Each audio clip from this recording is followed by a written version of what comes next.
Hi, everybody, and welcome to another exciting episode of Indie Film Cafe Spotlight. I'm your host, Jonathan Moody, and I'm here with my co-host, Paul Presenza, otherwise known as the Moo Cow. How's it going, everybody? All right, and we've got a very, very special guest. Please introduce yourself, sir. My name is Jeremiah Morehouse, and I wrote, directed, and starred in The Biker Warrior Babe versus the Zombie Babies from Hell. Woohoo! That's a name that won't be on a marquee anywhere. Unfortunately, because it's a fun movie. You saw in my review, I had a great time watching that film. Yeah, For sure. What what possessed you to did you come up with the title first, or did you kind of Yes. or what? So you came up with the title first. I had this fantasy that's you were in this restaurant and somebody had their screaming kids right next to you, and you were like, I could just write a movie about these horrible children invading the planet, and this is where it came from. You're close. You're really, really close. It's sort of a two-part thing as far as how it came about. I was at a relative's house, and they were watching one of the Million Omen sequels. It was one of the ones that at the time I had not seen. However, at the very end, hopefully this isn't a spoiler for anybody, this lady goes into the nursery and she's got this little 38, and the pretense is that she's going to shoot this baby. And I became violently angry at the idea that they would think that I would believe that would happen in their movie. I was like, I would have heard of this movie if it ends with her walking in and just plugging that baby with a 38. Sure.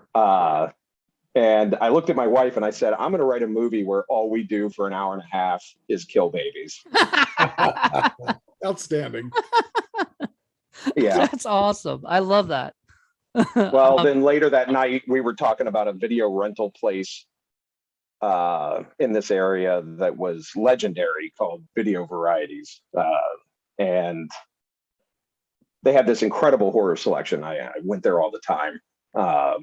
And I was trying to remember the name of a movie and that I had seen on the shelf, and the title just came out. That was basically what I made up in the moment to explain the types of movies they had. And my wife and a friend got to laughing so hard, they were like, you have to write that. So that's basically how it came about. Believe me, I send titles like that to Moody pretty much on a daily basis. He won't make them. I told him he's got to put that into Moo Cow Productions and have his own Ed Wood style, production company. Because you are talking to two big Ed Wood fans here. Yes, we are huge Ed Wood fans, but my style is not like Ed Wood style, though. Sure. I do have a lot of my characters are actually named after Ed Wood characters. So, fantastic. And I'm playing a character in the Ed Wood universe that's remade in his world. So Lieutenant Matt Carson. Mm-hmm. So, great. I mean, that's the thing. We are huge Ed Wood fans. So I even saw the other film that you were in. I'm trying to remember the title of that one. It's got a huge title too. You guys seem to like huge big titles. It's it had zombie space. Yeah, it sounded like it was zombie a space short remake of Plan 9. Yeah, definitely in that vein. Nice. Yeah, I was kind of wishing it were longer because I really liked it. Yeah, I can't really speak as much on the writing part of that. My effects guy from my movie made that one, asked me if I would play the villain in it, and I said sure, and he's probably regretted it ever since. Well, I thought you were great. I thought the effects looked great. Yeah. In which one, his movie or mine? Both. Yeah. Yeah. they're not terrible considering they haven't been paid for. Oh dear. You know, we were actually talking about it during the podcast, or like right, you know, when we're watching the movie and everything, that like the babies themselves, I mean, those were just so ridiculously over the top, just goofy, and we Yeah. love that kind of stuff, Oh you yeah. know. Oh yeah. What were some of like the inspirations for like more newer stuff that you know that are out that you like? Well, I actually, when I sat down to write that movie, I kind of used it as an excuse to go out and just watch as many like terrible horror movies as I could get my hands on at that same video rental place, as a matter of fact. Nice. Yeah, they had a deal, 5 movies for 5 nights for $5. Oh God, that's great. Yeah, That's amazing. yeah. And my wife and I just rented movies based on the names and cover art and worked our way through. I'll say that some of the movies that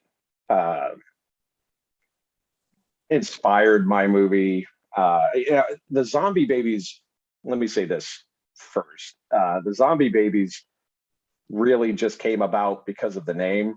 And I can't really blame anybody for those other than myself.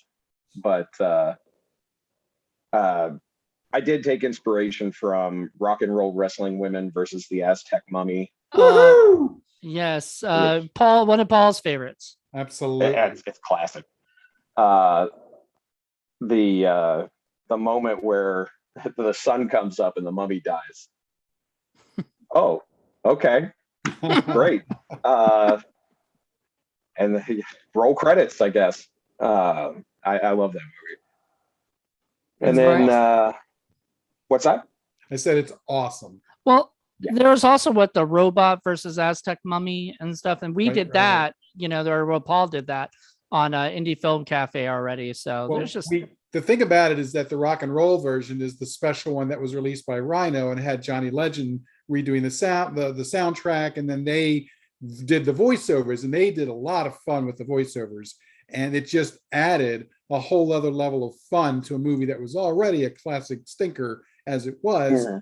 And it just made it just a very, very enriched experience. But the problem is that it's only ever been released in VHS. You can't get that any other way. And just being able to find a VHS player in order to play it is a chore. So I haven't really had a chance to show these guys yet. Oh, they're in for a treat. I know. I can't wait. It's huge. And honestly, that was the name of the movie, or that was the movie whose name I was trying to recall when Biker Warrior Babe versus I just sort of stuttered it out. And the rest is history, I guess. Sometimes you just come up with a title and the movie writes itself. I mean, if you come up with something like, Nazi zombie penguins from outer space, who would not want to see a movie called that? I would pay money to see it. Right.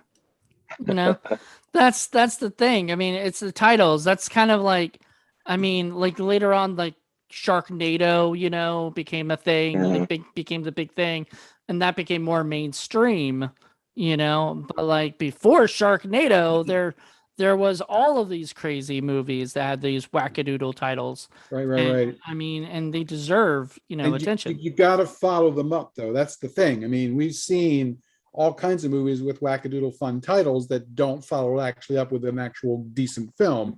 You did, so full marks to you. Well, thank you. I appreciate that. We really tried hard, and it was a wild experience, to say the least. Well, good, because you hadn't done anything like this before, had you? No. I had never filmed anything even remotely this long. It was probably overly ambitious, considering my skill level and the sort of ragtag group we had to make the movie with.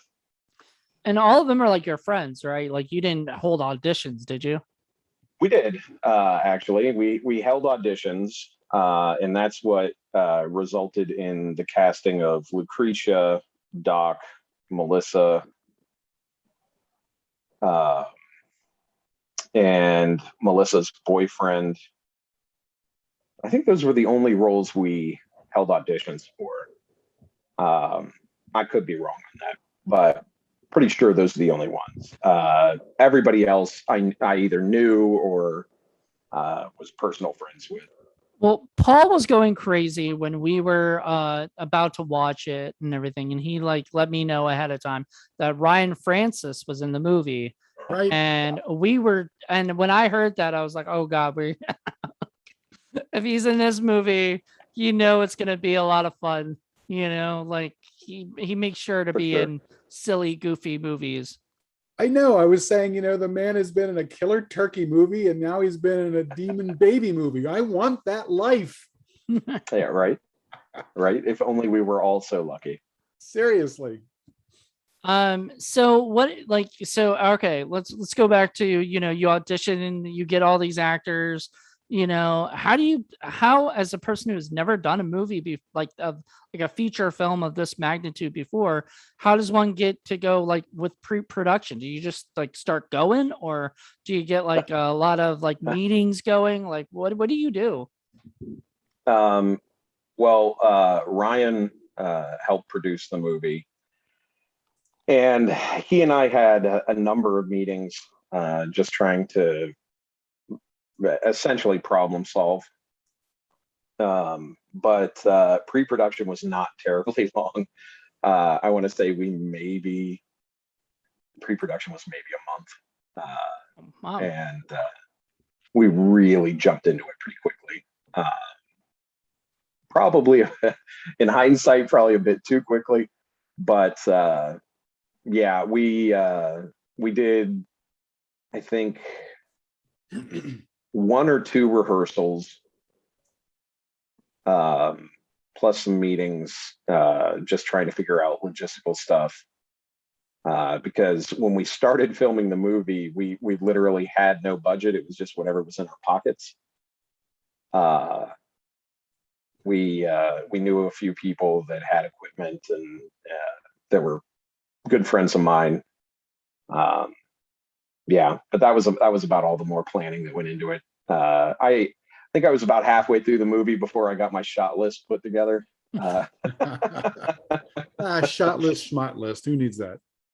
Yeah, just trying to get that best director award. Yeah, one foul up at a time. But Well, I've got to say, you hit a home run with Bree Davis as Zip. She was so good. She was really, really good. Why have I not seen her in more stuff? I'll be honest with you. I think she kind of floats from one idea to the next, just kind of chasing experiences, so to speak. You might actually remember Bree. She was on television a number of years ago. She was actually on what's the name of that show? The singing show with Simon Cowell. American Idol. Oh, yeah, really? she was on American Idol years ago. Yeah. Yeah, nice. But was she a she's contestant or? Yeah, she was a contestant. Nice. How I think she made it to Hollywood or something like that. I don't know. It's not a show I watch. So wow, that's really cool though. Yeah. details. So she made it, or whatever. She got Yeah. far. So She that's seemed awesome. to really sink her teeth into that role. I mean, did you encourage her to sort of be a certain way? Did you write for her for that character, or was it just happenstance that the right person walked into the right role? Kind of all of the above to certain degrees, I guess. I wrote the script not long out of high school. It was probably 2000, 2001, somewhere in there when I wrote it. And then it sat on a shelf for a number of years. And when we were casting, I knew pretty early on that I'd like to get her for that role. I thought she would be able to pull it off really well. And I talked to her and she agreed to do it. Now, as far as direction goes, there were a few things that I encouraged her to check out. I had her watch some Joan Jett interviews and music videos and stuff. Nice.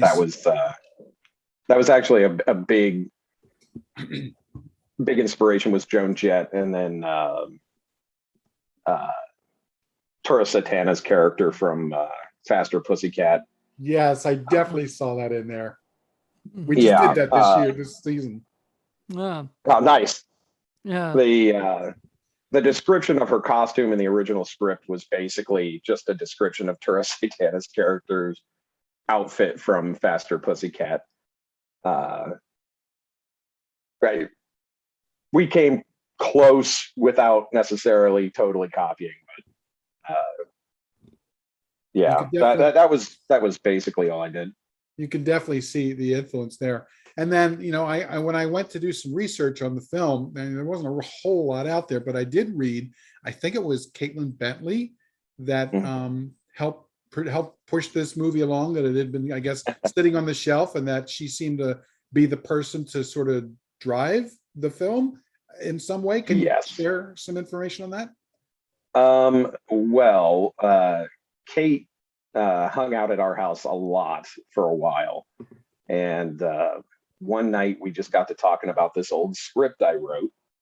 And I started telling her about the idea I had for that script. I actually have ideas for sequels. Yes. We want to see that. Yes. That's a whole nother conversation. But hey, look, if you do a Kickstarter or something, we'll put some money down. Hell yeah. Hell yeah. There are things that have to be ironed out with this movie before I can think about that. I would love to, but it's a huge maybe. There are just some issues to overcome to make that happen. But I would love to. The world needs a trilogy. I'm just saying. I have a total of 4 ideas. Oh, even better. A series of ideas, you know. I mean, the 4th idea probably, some of them are pretty wild, but yeah, Kate basically lit a fire under my ass and got me to actually, you know, try and make this movie. Thank you, Kate. Really, without her, it wouldn't have happened. That's amazing. When you have actors who really push and want to make sure that the movie, you know, not just gets made or whatever, but gets out, gets available, goes, you know, as far as it can go, because they really have the passion for it. I mean, that's when you know you're working with somebody who is just amazing. So thank you, Kate. You know, that's absolutely. And had you originally thought of her for Succubus? Because she seemed like another one who really, really sunk her teeth into that role. And I noticed she just would not die. There was just no killing Succubus. Yeah. There were little elements that I don't think ever quite made it to the screen. But originally that role was written as Incubus and was a male role. But Kate's fantastic, and I was like, you know what? Let's just gender swap this role and put you in here.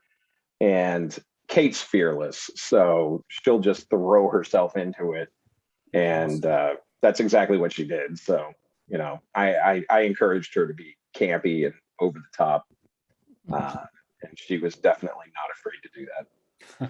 Well, good. So you guys start working on this project. Tell us some of the obstacles you guys had to like really overcome to make this film. First and foremost, money. But yeah, I'm a fan of Robert Rodriguez and his mentality of not solving problems with money. Now, some of us don't have the luxury of solving problems with money, but just every day we were trying to go through the script and try and figure out, okay, where can we film this? What do we need to film it? How can we make it work within, you know, if somebody could set aside $100 and say, all right, we need to film the next 3 or 4 scenes on this $100. And then I think at one point a tax return got put into the movie's budget. And it was like, okay, cool. Now we can pay for some makeup effects. And then we tried to shoot that stuff. And so those were the biggest ones. Locations were sometimes a challenge. Now, luckily, I wrote the script with locations in mind. Places that I knew I had access to. But over the course of like 10 or so years, I lost access to some of those. So there was some trying to find other locations. It's a lot of like friends' houses. My house gets used for I don't know how many different locations. Some of the actors' homes. A home that was condemned. Nice, because I've often talked with people about the perils of my micro budget, low budget, and mini budget or no budget filming. You are very much limited to the locations that you have access to. There's no point in writing a medieval movie if you don't have access to a proper location for that. You have to roll with what you've got, and you were very, very good with the locations that you had. So again, good job. Yeah, my only regret is that we went into some pretty gnarly places to film. There's a story amongst those who were there about how we went into the swamp to film. You can't even tell in the movie. We could have filmed it in somebody's backyard and you'd never known the difference. But in the pursuit of realism or something, I managed to acquire every rash and parasite and whatnot that existed in that swamp. Wow. To the point that I had to go to the emergency room to get some of it dealt with. And again, you can't even tell in the movie. I think that's the salt in that particular wound. Yeah, but it builds a bond between you and your crew and your actors, because it's a shared experience. It's just when Moody and I made that we were doing the short film, and all of a sudden it started pouring down rain, and we had to cross this swollen creek through the mud and in the pouring rain, dragging all of our equipment, and everybody was just completely soaked through the skin. It was a horrible 10 minutes, but it was a 10 minutes that helped bond the crew, in my opinion. It's just that shared experience. Yeah, well, and my cast and crew definitely suffered. We had like 22-hour days and stuff like that. And where we would film all the daylight and then we'd film all the night. And when your crew consists of like 3 people setting up and tearing down to get a different angle and things like that take forever. We've definitely bonded through that. I think most of the cast and crew are still in contact in one way or another. That's really nice, because sometimes we've had also sets where some of the people just don't get along, or whatever. And it's tough, man, because when you have a bunch of people together, who either don't know each other or just met or whatever, it's kind of hard to, kind of have a bonding experience. But then sometimes, like Paul had mentioned, the film where we were running through the woods, all of us are still friends, all of us are really good friends and everything. And I don't think that was the thing that glued us together, but it was sort of, it didn't hurt, Right. Sure. Sometimes, and it's weird, sometimes things can get a little too chummy, and people, instead of actually getting stuff done, we're all chatting around, we're all screwing around, horsing around, and somebody has to be the bad guy to say, let's get back on schedule, we have 27 scenes to shoot. It's usually the AD that's supposed to do that. You usually have to pick somebody who's an asshole, sort of, to who can do it in a nice way. Did you have an AD like that on set? No, it was basically me, and then I had two different videographers that worked on the project. First, there was Brandon Green. He started it and filmed, I want to say somewhere around 40 or 50%. And then the other half was filmed by Aaron Martin, who also did the digital effects. But I will say that we were definitely bad about getting to chatting and not getting things done. And I think everyone kind of at different points took turns saying, hey guys, it's like 3 a.m. We've been here since noon. Can we get things moving maybe? Sure. Yeah, I love hearing that stuff because that's the real shit, that's the stuff like a lot of people don't talk about. Do you guys have a DVD release for this film? At this point in time, we do not. Now, in the future, that could change, but I don't have any definitive details on that. Love to see a Blu-ray of it. Love to hear commentary, just like you're talking about. Love to hear some of the cast come on and maybe, talk about some of their experiences. That would be awesome. We did record a commentary track. Sweet. I'm trying to think of who all was on that. I believe it was me, Aaron, John Jacobs, who plays the police officer, and Ryan Francis, I believe, are all on that commentary track. But I think that's it. I think there were some scheduling issues and we weren't able to get more of the cast. Oh, well, I mean, still, that's a good group of people. I actually don't like it when there's too many people on a commentary track because, everybody wants to say something and, but I also don't like it. Sometimes I don't like it when it's just one person on a commentary track, And so I would rather have it be like 2 or 3 people, if not 4, 4 at the most, kind of just chit-chatting about whatever. So that sounds perfect.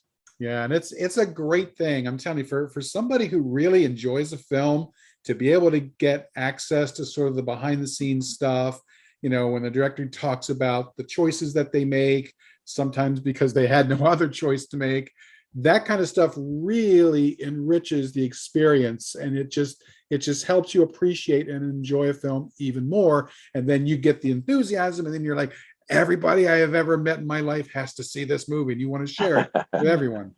Well, you said also Robert Rodriguez is one of your role models, I guess, or whatever, inspirations. And, his commentary and his behind the scenes and his, all of that stuff is just what keeps me wanting, like I'm a huge Tarantino fan. And so whenever I True Romance's commentary is like, his writing commentary, I listen to that on like, instant replay, basically, because I love hearing it. So we would love to hear your commentary someday, whether it be on the DVD disc or if you want to send us it at some point as an MP3, we would love to get that. Yeah. And it sounds like you are well grounded, sir, in some of the cheesy, stinky movies from the 40s, 50s, 60s, all the way up. So it sounds like you fit in right with us. Yeah, that's sort of my wife and I, for example, my wife, for most of the pandemic, she had a movie viewing party that she did with people remotely. Awesome. Nice. And the whole goal was to try and find the worst movies on streaming services. Woo-hoo! And watch those. We discovered some amazing movies. So when you say worst, though, I mean, you mean worst like is in still fun, though, right? Sure. You're not talking about like worst as in like just kind of that's the goal. Is fun. Right. But that goal is not always achieved. But sure. I mean, Plan 9 is considered one of the worst films, even though it really isn't. But there's an element of fun in that where, say, something like The Terror completely lacks because it is so incredibly dull and boring, and it's just not fun. But they're both bad movies. Or Manos. Manos. Well, Manos is fun. I liked Manos. I don't know. I think it's Manos is ridiculous. Yeah, it's an experience. we did one. We can't talk. I don't know. Should we talk about it? That we just did Hobgoblins, Yes. and so I mean, but Nice. that's that's been 'Cause he had never seen it. MST3K'd. Oh yeah, I'd never Sure. seen it, and I've never seen the MST3K version either. Like So much I fun. actually want to watch the MST3K version soon. And Because I hope you get the chance to listen to our show because we cover a whole wide range of movies, and it's been a lot of fun. And our tagline was always, we do the movies that Riff Tracks and Mystery Science Theater refuse to do, going from Barn of the Blood Llama and going all the way down.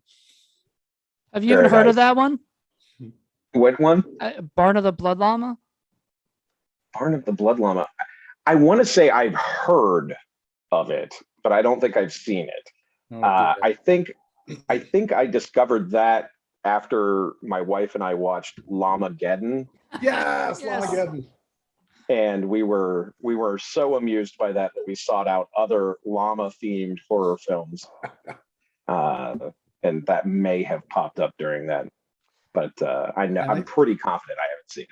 I'm pretty sure there's one out there also called Alpocalypse Now. That's Yes. you have to get. Yes, and I'm pretty sure we've watched that one. What was the Pinata one we watched? That Killer Pinata? Yes, Killer Pinata. Yes, that one was so absurd. I loved it. What was the other one? There was another Killer Pinata movie that started. It was like Pinata Survival Island. You ever seen that one? I have not. No. Starring perfect. Brendan Fraser, or not Brendan Fraser. Nicholas Brendan from Buffy, starring Yay. Xander. And I think it was Nice. him and Jamie Presley together in a movie. Yes, Just like we got to do that for Indie Film Cafe at some point. I yes, have we it do. somewhere, and it is by the guys who did Gamebox 1.0, by the directors of that. So it's a lot of fun. Yeah, silly. it's been great. I mean, Jonathan tends to be more into the more modern kinds of films because he knows all these folks, and I tend to be the old school guy because I've been collecting. I'm one of those nerdy collector guys that I've been doing it 30 plus years. So I've got all the old stuff kind of covered, and we definitely bonded on common ground with Ed Wood. And then, I've been trying to get him sort of into sort of some of the other directors that are out there, and he's been introducing me to people, and so we've been able to cover a lot of ground.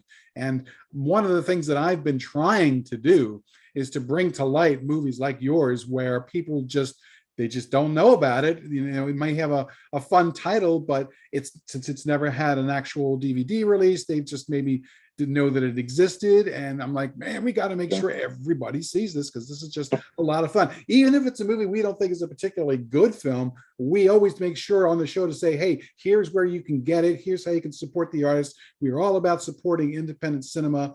We do independent cinema ourselves, so we understand where it comes from. And it's just a big, huge thing in our lives, and we want to share it. Yeah, and that's great, man. I certainly appreciate you giving us a little bit of love. I wish I were better at marketing. So that way, Well, it is maybe on people would Tubi. have heard of it, but yeah, it is. Though right now, I don't think you can search for it. I think you have to Google my movie and then follow the Tubi link from there to watch it. Well, no, I mean, when or I something like did that. it, no, when I went on it today, just to rewatch a little bit of it and kind of just to, get my mind straight about it. I went on Tubi, I searched I just went biker, and it was one of the first biker ones that popped up. Sweet. So there you All go. right, great. Well, hey, that's great news for me because I didn't Absolutely. think I thought you had to jump through some hoops to see Well, it. So. I'm sure if you put zombie in there, there'll be a million other zombie movies. Right. Sure. And the other thing is, I know you had a Facebook page dedicated to the film, and I had been going there a few times. In fact, that's where I got some of the images and I got some of the information from. So that was a big help. So maybe you can, keep that up and maybe keep, some more information on there. It's basically the only reason I'm still on Facebook. So I try to keep that up and running and pay attention when people tag us. Yeah, definitely. That was the great thing is like we tagged your Facebook, not thinking, I didn't even think that you ran it or whatever. Seriously. And then you were just like, you were on our indie film cafe saying thank you. And I was like, oh God, He showed me, he's like, well, then we have to get this guy on our show because Right. it's so much fun. And we want to find out what else is going on in his world. Exactly. That's another thing of why we like to do Indie Film Cafe Spotlight is we like to not just find out what, about the information about this movie or whatever, which obviously we love doing because, if there's no commentary track, we have no idea any of the behind the scenes fun stuff. But we also like hearing, hearing if you're making another movie or if you're planning to, if you're doing a podcast or if you're doing whatever, because there's a lot of things that people are doing these days to keep themselves busy, especially through Corona, Yeah. How has that affected you as a filmmaker at all?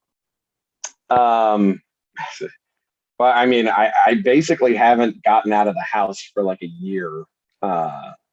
So, slow, but sort of gradual mental decline, maybe. I don't know. Have you been writing a lot because of it? I have. I've got 2 different scripts I have 2 that I finished and another that I've been kind of messing around with some ideas.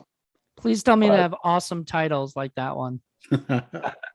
One of them is the sequel to Nice. Zombie Babies. Nice. Like I said, there's some pretty big mountains to climb to get that made. And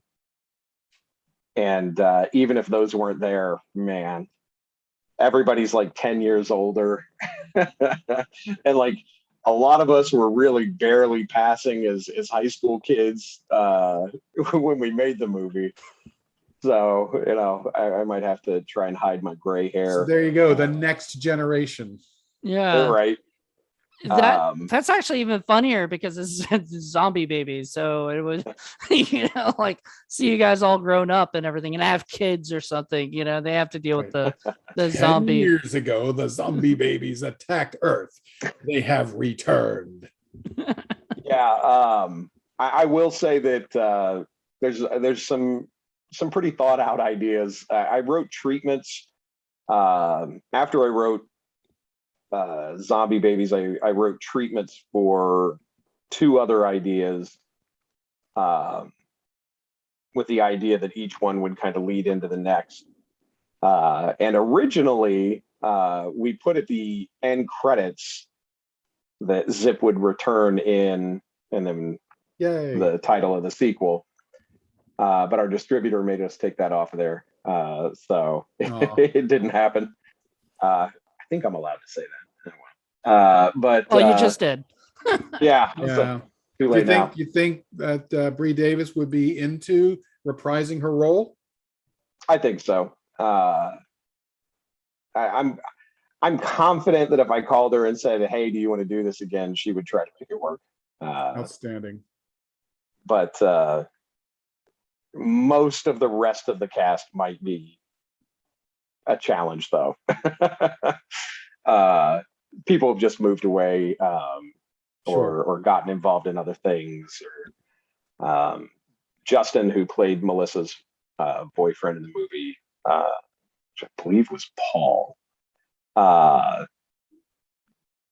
He actually has done a lot of theater work and has had some success there. He's got a YouTube channel now. Nice. I think he does like commentary and stuff on there. And Elise, who played Lucretia, has a PhD in music theory now. Nice. Yeah, I Wow. saw some things on YouTube where she had been singing and been doing some music stuff. So that's way cool. Yeah, when we cast her, she was doing operas and stuff. So there was a lot of singing on set as a result of both her and Bree. Nice. Anytime the 2 of them were together on set, there was plenty of operatic singing happening. So what you're telling us is we can expect Biker Warrior Babes the musical. Yes. Yes. It would definitely take somebody more talented with music than myself to make that happen, as well as lyric writing. But you never know. You never know. Outstanding. I'm glad you're open to the idea. Hey, I'm open to anything as long as it sounds like fun. Right. So that's why I said you're right up our alley, dude.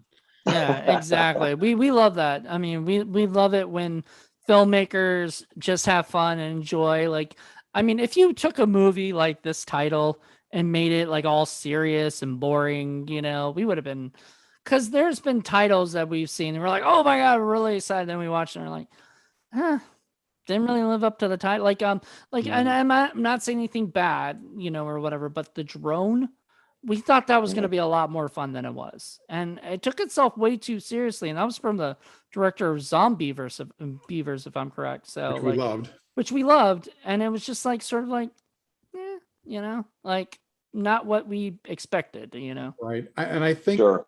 the element of fun, when you don't have $100 million budget to work with, so you better make it fun, you better make it enjoyable. I think that is key to any independent film. You know what I mean? Because otherwise you just come off really, I mean, I'm thinking Birdemic, and I know the Birdemic guy is trying to make himself look like, oh yeah, well, we did this as kind of fun. No, he did it seriously, straight up, and thought it was a great film, and it was not. And it lacked that element of film. I mean, of fun. There was fun, because of the film, not intentionally, but it's very, very different when you know what you're putting in there and you're kind of tongue in cheek and you're kind of like, okay, we know the zombie babies are going to look ridiculous, but it doesn't really matter because the movie's going to be fun anyway. That's a big plus. And we forgot to mention, you also got Lloyd freaking Kaufman in your Yeah. movie. Please tell us about that. Yes, please. We had actually talked to a handful of people whose names would be recognizable that might work in certain roles. We did want some name recognition, but we didn't want to just shove somebody in a role that didn't make sense. And one of the roles that we looked at doing that with was the police officer, Jake Armstrong, and the other one was Ali Shirkog. And Lloyd's been a hero of mine since I was like 12. Basically, the Toxic Avengers, the reason I wanted to make movies. Yes. So good old USA Up All Night with Gilbert Gottfried introduced me to that. And we just reached out to him and said, hey, this is what we can afford to pay you. Would you be interested? And he said, absolutely. No hesitation whatsoever. And he was very wonderful to us. I can't say enough nice things about Lloyd. And I highly recommend that if anybody's watching this that's interested in making a movie, go buy his books. Make your own damn movie. Sell your own damn movie. And he is, if you ever have a chance to meet him, whether it's at a convention or at a screening, do it. He's a wonderful human being. So we haven't met Lloyd yet, and we haven't had him on the show yet. We do plan to hopefully meet him someday and have him on the show. But years ago, and I'm talking like 2007, I was hosting a podcast before my first podcast that I had.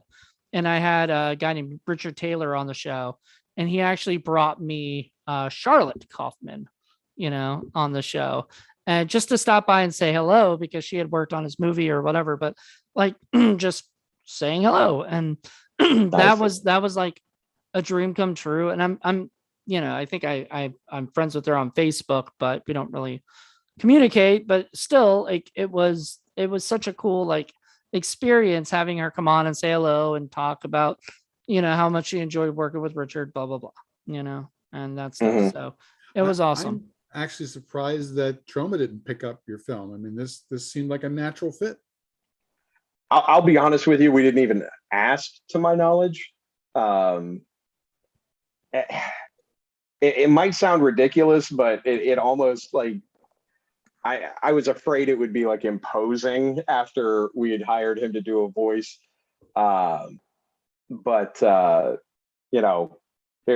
I'm not gonna lie, it would be a dream come true to work on a trauma film. Like I'll just go get Lloyd coffee. Like I don't even have to hold a camera, nothing. Just let me on that set. I would totally do that. Well, you know, if you did it, you'd be doing like multiple different things, you know, Oh, on for that sure. set. Sure. Uncle Lloyd likes to use everybody every way he can. Exactly. Yeah. I'm sure you've seen the documentaries and all that stuff on the making of the movies. And honestly, those are, once again, to go back to like, you know, the Robert Rodriguez thing, but like, I absolutely adore Trauma's, you know, behind the scenes documentaries, because they really go into like pre-production, production, all that stuff, and really show you what it's like to make a freaking, like, I think most of their movies cost like 200 to 500 grand movie, you know, like that's amazing. Yeah.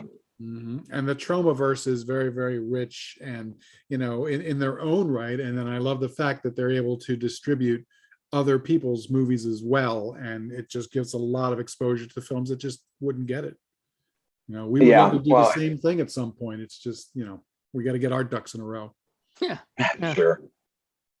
Lloyd is an amazing guy, and he's definitely not afraid to help out small filmmakers. That's great. What would be your like biggest advice to young filmmakers who are just trying to get their first feature done?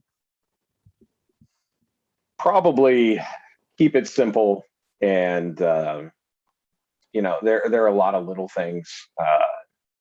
Don't I mean, budget is something that everybody worries about, and I see so many people write great scripts, and that script sits on a shelf forever because they get so focused on the money that nothing ever gets shot, never sees the light of day. And I think that's a real shame. And I appreciate that my circumstances were a little unique. But my biggest advice would be just get out there and start filming stuff. Waiting for the perfect time and waiting for the perfect, you know, for everything to just sort of fall into place. Man, you'd be waiting forever. And there's so many talented people out there that just aren't shooting anything. And I think the other thing would be don't be afraid to fail, and be afraid, and don't be afraid for people to trash your movie. Well, I'll tell you, if people, you know, are afraid of failure, and they shouldn't be, because failure is your best learning experience you can have. Absolutely. Like how I completely failed on the audio in my movie. That is not a mistake that I will ever make again. That's a whole nother thing. Well, and I love that. Like, I love the don't be afraid to fail. Because I think, honestly, if you made a movie and it's out and it's available, then it's a success no matter what. Sure. Like, Exactly. whether it's, you know, gets rated 2 stars on IMDb or gets rated 10 stars on IMDb, it doesn't matter. People are out there watching your freaking movie. And I think more people focus, you know, more filmmakers focus on their ego, and they want to make the best movie because, but we were talking earlier about The Love of Ed Wood. There's that great line in the movie Ed Wood, which is my favorite film of all time, by the way. But there's that line where Johnny Depp's on the phone. He goes, "You saw my movie? Worst movie you ever saw? Well, my next one will be better." You know? And that's the attitude you have to have. You have to have the attitude of like, my next one will be better, because if it's the worst movie they've ever seen, then it can only go up, right? Like, it can't be Exactly. You know, like, nobody's gonna go, "That was the worst movie I ever saw," until I watched this one, the next one he did. I totally get that. Although I tend to come at it from a slightly different angle, just because to me, you're never going to be able to please the suits in Hollywood anyway. You know, that's why they make the same stuff over and over and over and over and over. And, you know, right now, content is king. There are more ways to get your stuff out there and seen in the world than ever before. why make somebody else's movie, even if they can get the money, and even if you can get opportunities. You don't need their opportunities. You can make your own movie and make it yourself and self-distribute and self-promote and just do everything yourself.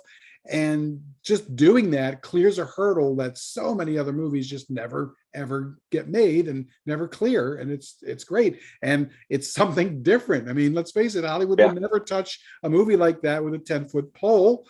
But it was far more interesting than any of the superhero movies that are out there. I had a lot more fun than most of those. I know Jonathan loves that kind of stuff. I really don't. I'd much rather have zombie babies. Come on, the world needs zombie babies. Well, I can't argue with you, because then I'm trying to convince you not to praise my movie so much. So, but no, I think that there's something to be said for, even if somebody says your movie's the worst movie I've ever seen, it's like, well, but you saw it, right? You have seen it, right? And that's such a big deal. You work so hard on this stuff, and you wind up with weird swamp rashes, and you spend 22 hours straight filming and stuff like that. Like, if somebody better see this movie, Right.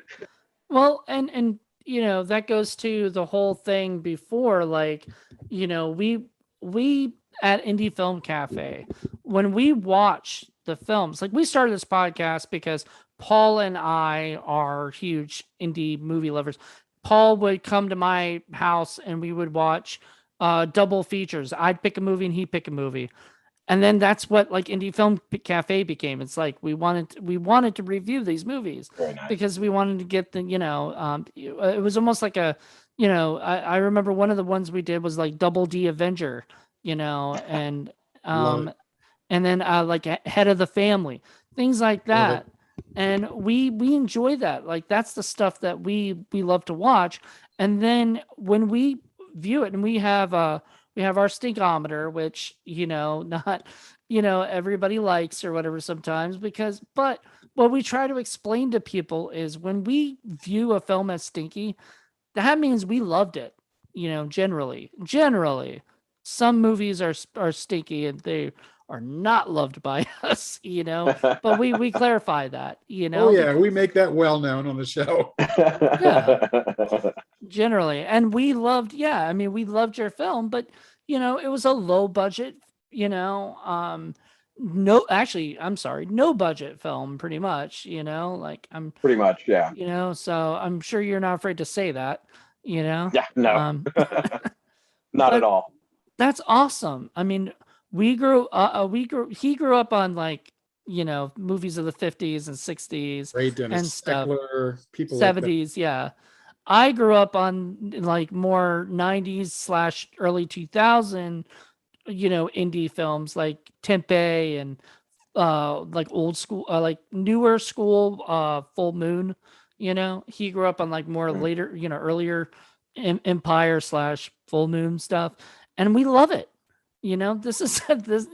We love showing it to each other, and it's one of the best things possible. Right, and we're both enough collector nerds that we have all these films, and even though I've been doing this longer than I can remember, there's still a pile of movies I have not seen, and Moody's able to come up with stuff that I haven't heard of, and I know I come up regularly with stuff that he's never seen or heard of. So it's been very, very fruitful, and that's why I was so happy to expand the review part into, well, let's see if we can't get some of these folks and talk to them, talk to us about the experience, talk to us about how they made these movies, so that not only do we get to talk about the movies and spread the fame for that, we get to show a little love for them as well, for the filmmakers, the actors, the actresses, and all that. I think it's just as important, and we're very pleased that you're able to come on the show for us. Yeah. Hey, I'm just appreciative that you guys even want to talk about the movie. And well, it's nice because, well, really, for all the reasons that you just talked about, there's so much content out there that it's easy. I think when my movie hit streaming, it was like one of, I want to say it was like 100 and some odd movies that hit that day on the same platforms. And so it's real easy to get lost in the fold. Sure. And to have people out there reviewing them, talking about them, especially the little guys, that's huge. That helps everybody out in the community, you know? That was another thing. I mean, Paul and I had to keep having talks about this because I mean, it's great that we love getting the word out about these films. Sometimes the people are not as receptive, you know, about us reviewing it because, Sure. you know, we're honest and, you know, and we talk about what we love and we also talk about what probably didn't work. And as a filmmaker, I know when I see reviews, right? Oh, the one thing I always tell people is like, you know, you can't tell me something that I don't already know about my film. You know, Yeah. like if you say, oh my God, the, you know, you said the sound, you weren't happy with the sound, right? If somebody goes, the sound was terrible, you're like, yeah, I know. You know, it's like you're, you know, you're preaching to the choir then. Right. It's not like you're doing it on purpose. Ha ha ha. I'm going to make the sound shitty just to annoy somebody. Yeah. Of course not. That's ridiculous. But you worked with what you had, and that's what it is, you know. Yeah. And you know, we there were definitely some learning experiences. And there were things that we thought we were going to have time, you know, really. I will never complain about our distribution, but we had a deadline to try and wrap up post, and it definitely put a lot of pressure on us to, you know, our cleanup efforts with audio and things like that. We just did not have a lot of time, which made trying to get that cleaned up expensive, and we're already not working with a lot of money here. Our Indiegogo campaign provided us with the vast majority of the money that we used for post-production. We had one investor that helped us out with a little bit extra on top, but not millions or anything, you know. We've had guys like that, you know, through Indiegogo and everything. There's a friend of ours that, you know, we were shooting a project and he just randomly like sent me on Facebook, you know, pay or whatever, sent me the, you know, some extra money, you know, and said, you know, go treat your cast to food, you know, or whatever. And I mean, that to me means there are people out there that love what you're doing. You know what I mean? Yeah. Like when you have that specific situation yourself, I mean, that's amazing. Yeah. Plus, yeah, when the film gets its Blu-ray release and it gets the 4K digital transfer, you'll be able to fix some of those sound problems. Yeah, that'd be nice. Though, you know, I was just talking to Aaron the other day about this, and he was talking about things that he would like to go back in and fix. And we had a whole conversation about, you know, like when do you just put it on the shelf and leave it the hell alone, you know? But it would be nice to have a chance to have a quote unquote remastered version or whatever. That would be fun to do. Yeah. And I don't know if I asked you this question. Where exactly are you? Are you in Kentucky or West Virginia? No, Ohio? Central Ohio. Okay. It was almost entirely filmed in Licking County, Ohio. Oh, nice. Okay, so and what is the sort of indie film community like in that area? Do you have a lot of folks that you can sort of draw on, or you know, are you kind of sort of by yourself, or? Sort of yes, sort of no. There's a good community in Columbus, which is not too far away. But here in Licking County, it's not huge. I would say most of the people who are shooting anything in Licking County were probably involved in my movie to some degree or another. But to the east of us in a city called Zanesville. There's a growing community there too, and some talented guys that are doing some really interesting short films and stuff. Uh, there's a community here, but it's very small, Mhm. with the exception of Columbus. Columbus has got a pretty big community, but I think that's partially because of OSU. Yeah, I was going to say, because I have been to rural Ohio, and places like Chillicothe, and it's just a lot of small towns. And I mean, the good thing is that most people know each other there. The bad thing is, of course, you don't have the access to the sort of resources usually that will allow you to really make anything with any kind of serious budget. But you generally Right. muddle through and make what they can with what they've got, which is what you did. Yeah. Yeah. And, we had like a sort of rotating cast of people behind the camera that, it was just whoever we could wrangle into showing up on any particular night. Like, here, hold this boom, or yeah, don't let this softbox blow over, or whatever we needed. If we could get at least two people to show up to help out, that was fantastic. But we rarely saw the same faces more than once. The hours probably had something to do with that, and the swamps.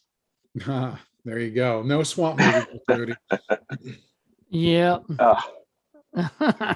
What I would give for just more lighting, just so that way you could have at least seen the swamp. Oh God. So that way it wasn't just a waste of effort hauling our generator out there and everything else. Yeah. Oh well. Next time.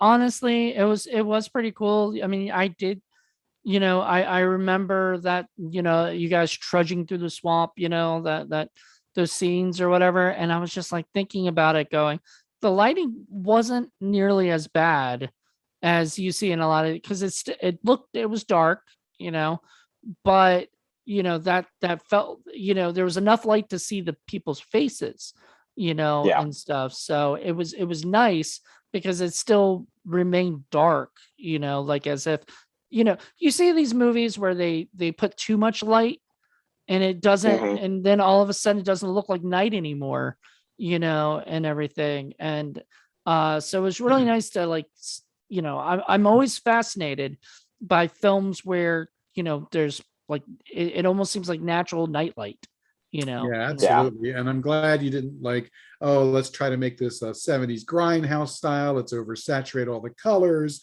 Let's make it look strange and weird and almost like a cartoon. It's just too much of that going on. You just tell your story. That's all you have to do. Yeah. And there, a lot of that got discussed at different points. What aesthetics were we going to go for? And like, I definitely love me some grindhouse movies. Don't get me wrong, but I wanted people to be able to see what we were doing, if nothing else. also to focus on the movie, because I feel like a lot of times the grindhouse movies that people make these days focus on the grindhouse aspect of it and not about the actual movie itself. Right. Sure. And not everybody can really do it. I mean, hey, the other guy that we bonded over was Chris Seaver, and Chris Seaver does that. And like, I Spit Chew on your grave. That was a great use of the grindhouse style. I don't know if you've seen that, but you got to check that out. It's a lot of fun, done very well, in my opinion. Oh my goodness, this dude's seen like everything that we talk about, pretty much. I know, he's like, said you, man, you right up our alley, dude. You should come on the show for us and do a couple movies with us on Indie Film Cafe. I'd love to. See, we got it captured here. There you go. We're gonna be calling you. I mean, feel free. If there's one thing I really truly love, it's movies like this where it's funny, you mentioned earlier that you guys would have your little movie nights and stuff. Wow, that sounded really patronizing. I used to host a movie night pretty regularly, and various members of cast and crew would come to those movie nights while we were filming. And I would do 3 movies, and I always had like my next couple of themed nights in mind. So I would edit together intermissions that had trailers for the next movie night that we were going to do. And then we would sit down and watch those, and there'd be a 15-minute intermission with trailers right before the next movie played. Oh, that's cool. Yeah, it was a lot of fun. I would love to get back to that. But we watched all sorts of random stuff on those, from like Miss 45. Nice. What else? Zombie Lake. Zombie Lake's a classic. Yeah. But just all sorts of random stuff. And it was basically just me sharing my love of all those random old movies of varying quality. You'll be happy to know that we cover a wide variety of different movies, and we have a wide variety of shows. You know, we have Criterion Watch, which covers sort of like the higher end, better shows. You know, we did a podcast called Forgotten Horror Classics, where we kind of shine the light on some really, really good old movies that people may have forgotten. I know Jonathan's got, was it Horror, Blood and Coffee? He's got 80s movies, 90s movies. You know, I do one Sexploitation Sleaze cast where we kind of look at really bad porn movies or adult oriented movies from Bad Pussy on down. Just we cover a whole bunch of different stuff. So if there's a kind of movie you like, I guarantee you we cover it. Yeah. And that's the beauty is we were talking, you know, like I was talking before about when we were doing the show, like when we started creating it, I started realizing that like a lot of people I'd never heard of many of these movies. And we spoil the movie. We talk about the movie. I mean, we can't sit around for an hour and not, you know, spoiler the movie. Like that's just going to happen. So we, you know, I'm just like, so a lot of people aren't probably going to watch this or listen to this that haven't seen, you know, such and such a movie. So what we will do is we have other podcasts, you know, on our like network that like some are like Hollywood Boulevard podcast where we talk about Hollywood stuff. And that gets some attention sometimes. You know, people will come to us and say, hey, oh, well, yeah, I listened to that podcast or whatever. And it's awesome because we want to make sure that, you know, that's why Forgotten Horror Classics is there, because somebody might be looking up one of his movies that he was, you know, he's a big fan of, you know, or whatever. So you just never know. And that's the beauty of podcasting these days is just, you know, especially doing reviews, you know, you never know what people are like already talking about. Plus we get to meet filmmakers who make the movies we enjoy, like you, and it's just a wonderful experience, and we're very, very pleased. And I'm going to point out yet again that I got to talk with Robin Sidney, my heart's crush. Ginger Very Dead nice. Man. Yes. Among other movies. But yeah, she was, I got the funniest thing about that. Now, I will say this on here live, and I don't know if Paul will want this or not, but Paul forgot the next day that he was supposed to, you know, we were supposed to interview. And he got really excited about going to see Hobgoblins on Riff Tracks, you know, and live. Yeah. Oh, nice. And I said, because Rick Sloan was going to be there. He had one of the Hobgoblin puppets with him. I was like, yes. Oh, wow. Yeah. And so then I was like, okay, well, I was like, but we're interviewing your biggest crush, you know, and tonight. And he was like, oh, I forgot. And he was like, all right, well, I can miss out on it watching in the replay. I guess I won't watch it live. And then he was like, but now you have to, you know, I have to watch it, you know, which I didn't see it as punishment because it was sort of fun, you know, it was enjoyable, you know, like if it wasn't Actium Maximus, Roma movie. Never going to let that one go. No, that to me, I think I want to say that's the worst so far. Like, I think we've seen other movies that are pretty bad, but that was one of the worst. Alien Beasts. Alien Beasts was pretty bad too. Oh man. I don't know. Have you seen either of those movies? I don't think I have. Oh man. Yeah, I'll tell you, if you're looking for a fun weekend, come down to Virginia. We will show you all manners of crazy movies. Keep you entertained. Sounds good. But we'd also like to have you on the show. I'm sure we can get you on a once again on Zoom We'll and do a Zoom everything, show. with you, because I think you'd fit in very well with our, wacky kind of movie reviews and Do stuff. you still have a copy of Rock and Roll Wrestling Women? I do not, and I have to tell you, it's one of the greatest disappointments in my life. When that video rental place closed down, they sold off a lot of their inventory, and I procrastinated because I was convinced no one was going to buy that except me. But no, missed my opportunity, sadly. I do have a copy that is digital that Nice. that literally was just pulled off of a VHS copy that a friend of mine made for me using an acquaintance's copy. I think I just admitted to piracy, but I watch that every once in a great while when I need to go back and and relive it. Well, I'll tell you, you're a step ahead of me. And as far as piracy goes, it would be different if it was available. You know what I mean? This is not available any other way. So what are you supposed to do? Never see I the wonder film? what is going on with the rights to that. You don't Rhino. I think it's Rhino's intellectual property, at least that version of the film. But why they've just decided to just let it sit in a vault and gather dust is beyond me, because it was just a lot of fun. wait. Is Rhino still around?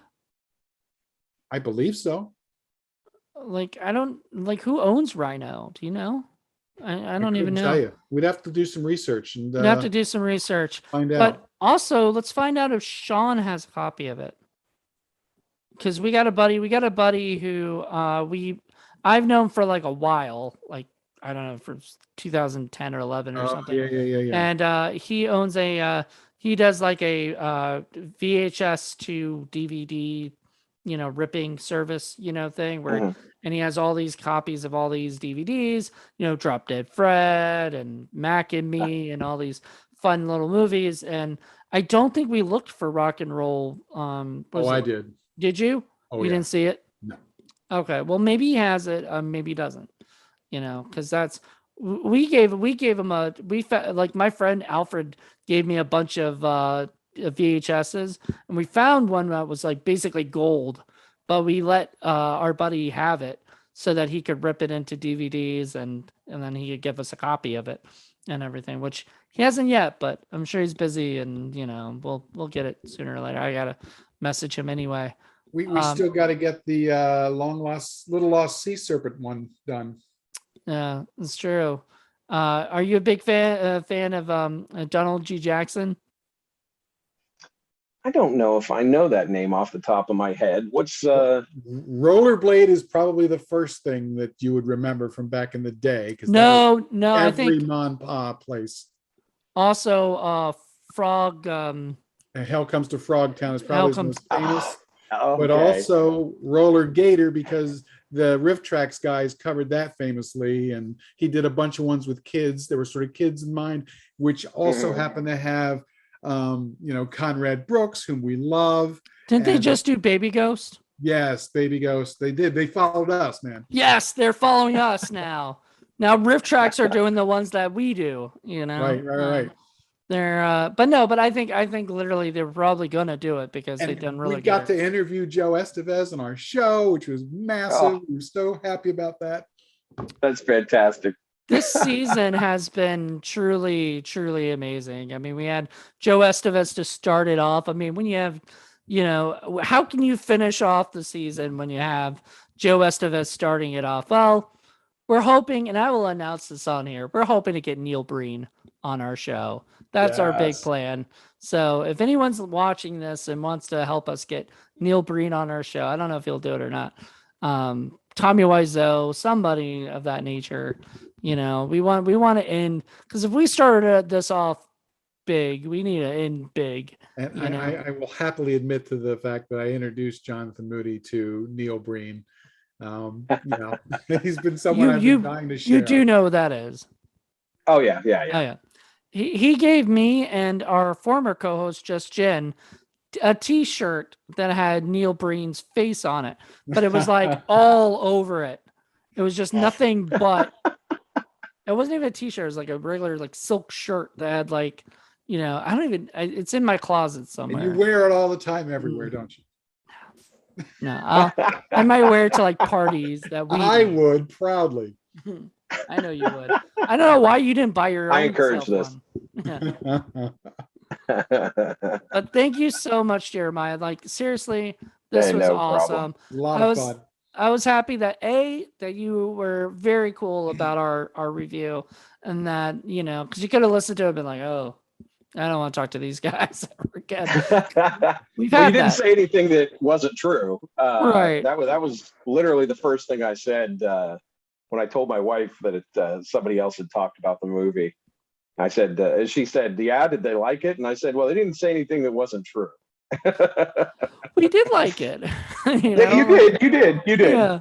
But And You never know. I mean, we got to interview Chris Seaver too, and Chris Seaver is not a big fan of a lot of his own movies, and I didn't really quite understand that until we got into this sort of discussion, and I was kind of shocked by that. And that's another thing that Jonathan and I kind of bonded over. It was we both loved Chris Seaver and we loved his films, and it was just kind of a little awkward when he sort of downplays his own movies. And what are you going to do?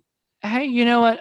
It's funny because we bonded. We met like through a mutual friend of ours, who April, who introduced us while we were at another movie. And first thing we started talking about is movies, or whatever. Our love for B movies, and everything. And I was like, I bet you do. I was like thinking, oh, he doesn't know who Chris Seaver is. And of course, yes, he knew who Chris Seaver was. He knew exactly almost everybody I was like mentioning. So I was like, who is this guy? Like, why does he like, how does he, and I was like, all right, I'm going to invite him over. And, and so we would have like little movie nights because of that, and we'd watch, I introduced him to a new Chris Seaver movie he had never seen, Right, and everything. Jeremiah, So- please tell me you've seen Sex Squatch. I don't think I have. I'll have to look that one up. That's the movie we should do. That would be awesome. If you can find like do you have like a copy of it, like or whatever that you can mail, or like not mail them, like I'd have to see what I got. a digital thing of it, because it's amazing. I think It's you amazing. would, you would definitely enjoy it. It's a Chris, I think Chris Seaver liked it. He did. He actually liked that one too. Yeah. I know it's not necessarily your favorite Chris Seaver movie, but it's definitely my favorite Chris Seaver. Well, my favorite is the one that he hates probably the most of all his movies, and my favorite is Quest for the Egg That's Salad. the Egg Salad. Yeah. Yeah, that's a shame. That's a great movie. Yeah. Also Tina like Kraus.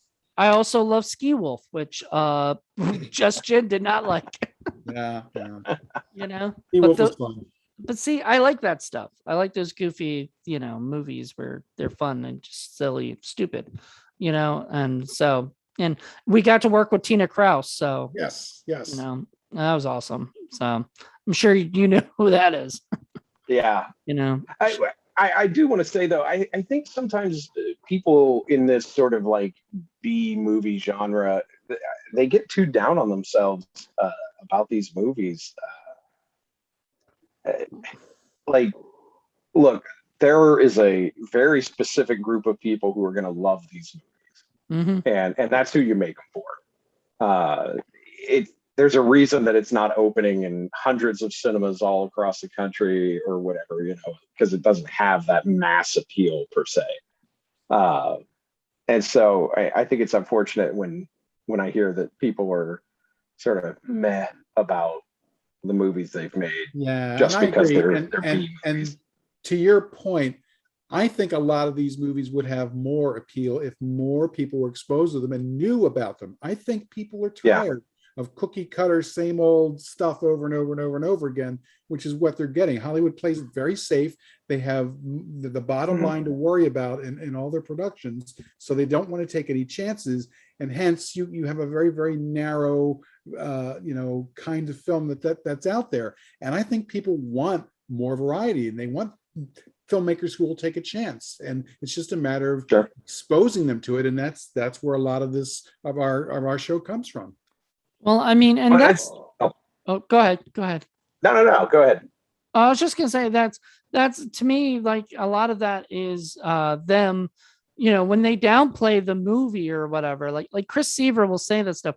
A lot of it probably has to do with the actual making of the movie, because sometimes it is a labor of love. So they work their ass off on it, but whenever they see the movie, they see all the flaws and see all the things that went Sure. wrong during the production. I'll just tell you this. I'm not going to mention who it was or whatnot, but somebody just told me, like, that she was in a movie that all of a sudden the director, like, left the project halfway through the thing. They had to start all over again, shoot it in 5 days, on like a really low budget, right? How to make it work in a haunted hotel. I mean, all that stuff. And I was just like, when I heard that, I was like, well, that makes sense now, like I can understand the movie like a little better. Like that's, I feel Sure. like, once again, that goes back to our conversation about, commentary and behind the scenes documentaries and stuff.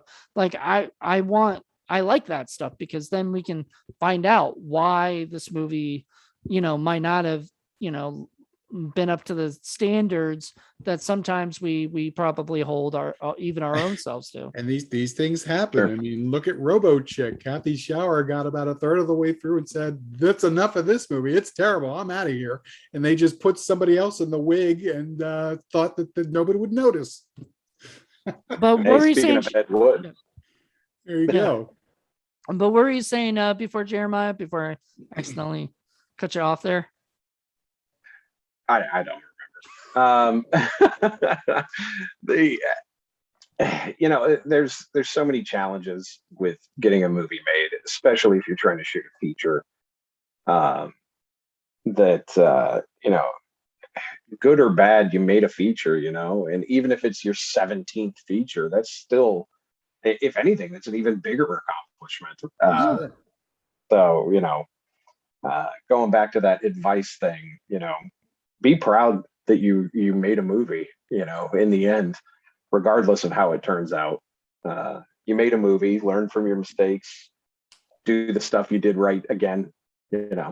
Well, okay. So this will be my last question. Then we're going to probably have to wrap it up. We've been, I'm very happy to have you on the show. But Sure. okay. So we have a filmmaker. We're not going to mention names once again, but there was a filmmaker who makes a lot of movies all the time. Like that's just, he keeps making movies, and each movie is just as bad or worse, because he doesn't learn from his mistakes. Like he doesn't move on, he doesn't change things, I he know does who we're talking everything. about. Yeah. And so I introduced Paul to his movies recently, and well, at least one movie, and Paul was just appalled by it, pun intended, by it, because he was he thought it was terrible. And I said, well, all his movies, like every single one, are just like this. They and a lot of it's Some because he people- just doesn't change. Some people just don't care, and that's another thing that will come across, and it really sucks all the enjoyment out of watching a film, even if it's sort of bad in a fun kind of way. It impacts the film, and it takes away a lot of that fun. And it's just like, if you didn't care about it, why should I? Yeah. Exactly. Yeah. So You got to put some love in. well, Where's also, the love?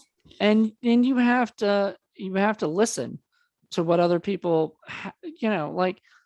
Sure. That's why we do criticize, but we constructive criticize. We don't say anything that, like, well, as we said before, for you already knew everything that we said. Pretty much, we didn't say anything that was going to be like life changing for you to go, oh my God, they're right.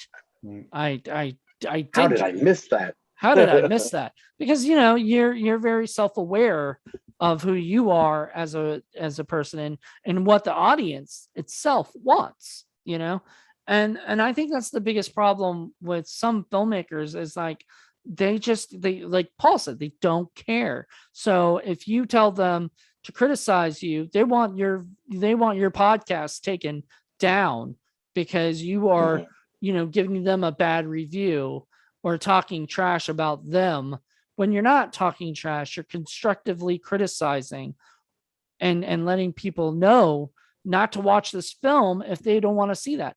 Generally speaking, if we say this is the worst movie ever, there are going to be people that want to go watch it, you know, For that very reason. for Yeah. that very reason. And I would much, much rather experience a movie that was badly done, but they tried. They really, really, really tried. It just didn't, pan out. I'd much rather watch something like that than a movie where they just don't care, where they're just doing it by the numbers, where they're just lazy. I have no time for that. I've always told Moody, I said, I love movies that are either one end of the scale or the other. They really are fantastic, superior stuff, or they're just complete and total misses. What I don't like are mediocrity and boredom. Those are the cardinal sins, in my opinion. But he also says, Absolutely. superhero movies are boring, and I fully disagree. The Marvel Cinematic Universe is my baby, and so I mean, that's the beauty. That's the difference, Like, Sure. I am going to have to side with you on that one. I grew up reading Marvel comics, and so there you go. getting to see that stuff on the big screen is and see it all exciting connect, for me. and Yeah, we actually we work on we have our own cinematic universe, the Echo Lake universe, and that's our plan, is connect these things. You make them all, you have to watch this movie, then you have to watch this TV show, then you have to watch this movie. We love that shit. Oh, I love that shit. Paul's along for the ride because he just enjoys being a part of it. Well, I'm hoping someday I get to make robot laser ninja cows from Venus, because the world needs that. I will. Yes. If we get money saved up from all the rest of the stuff, we will create a side production company just for those silly movies. But unfortunately, they don't fit in my universe, and that's sad. But Yet. All right, keep hope Robin alive. City's going to be like, oh, you're going to make that nuclear hedgehog movie? Count me in. She was pretty gung ho for anything you were saying, Paul. So whatever. Who knows? Telling you, they'd line up the block to see these movies. Well, once again, thank you, Jeremiah. This is awesome. We really appreciate it. Thank you. If you could stick around and then chat with us for a brief second after. Sure. But everybody else, thank you guys for checking this out.